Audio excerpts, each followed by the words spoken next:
with the next installment for my Greek series.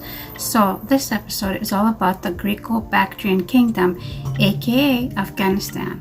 Now, would you believe me if I told you that in the ancient times, on the Indian subcontinent existed the last Greek-speaking kingdom? Doesn't that blow your mind? Okay, so again we have to go back to Alexander the Great.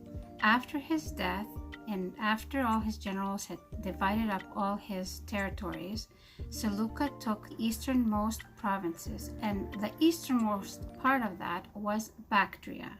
And Bactria was the most wealthy and resource-filled of all the areas. But just to be absolutely clear, when Alexander the Great arrived in those areas, there were already large communities of Greeks in place.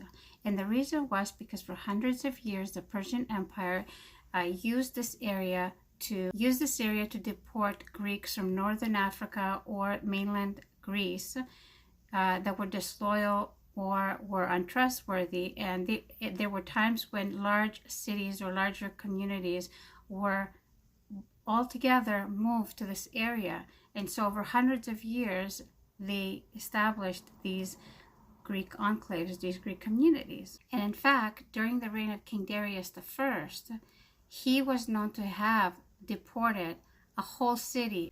This specific city had been deported because they had supported or refused to surrender assassins that King Darius I had demanded.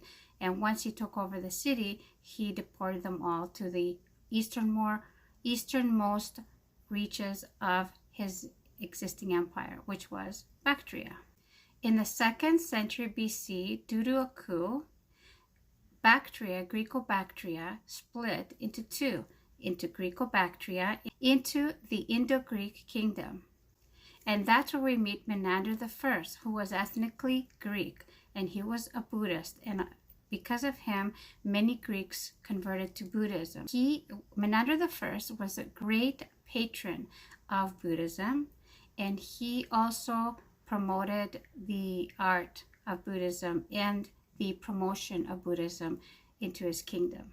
And because of all of that, the Buddhist sect of Mahayana that became popular into China is because due to Menander I and all the art and all the patronage that he showered into Buddhism at the time. It is very important to note that Buddha himself had left strict instructions that the image of him was not to be made, that there shouldn't be sculptures or engravings of him.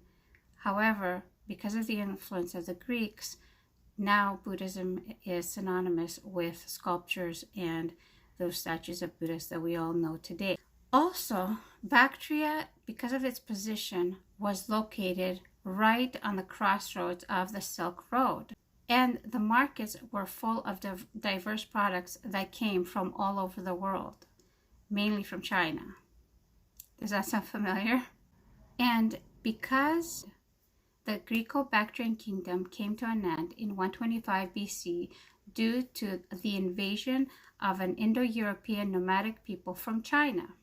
Some might say that the influence of the Greeks has had quite an influence on the ethnicity of the Afghans, the Pakistanis, and the Persians, and even the Indians.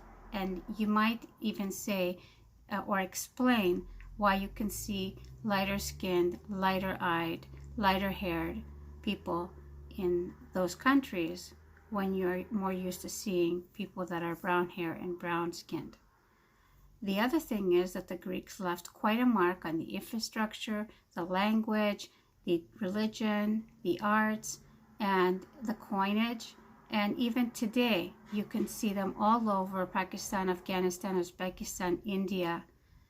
All this architectural and archaeological evidence, you can see it today. I just think that is a very interesting story that many people have probably forgotten, but it's very easy to find. It's very easy to find in history books, specifically in a book that's printed by the University Press of London. no, sorry, specifically by the Oxford University Press, called the Indo-Bactria, or the Indo-Greeks. The book is called The Indo-Greeks. So feel free to research it. Don't forget that Wikipedia is not a research tool. If you have any more information to add or any information to oppose what I've been saying, feel free to put in the comments down below. Don't forget to be nice. Don't forget to subscribe. Don't forget to like and share in order to see more of these videos. I really enjoy them, and next episode, I promise, is also going to be very, very interesting. So stay tuned and click the notification bell so you can see it next time it comes up. And I'm trying my best to post one every week, but life. Okay, bye.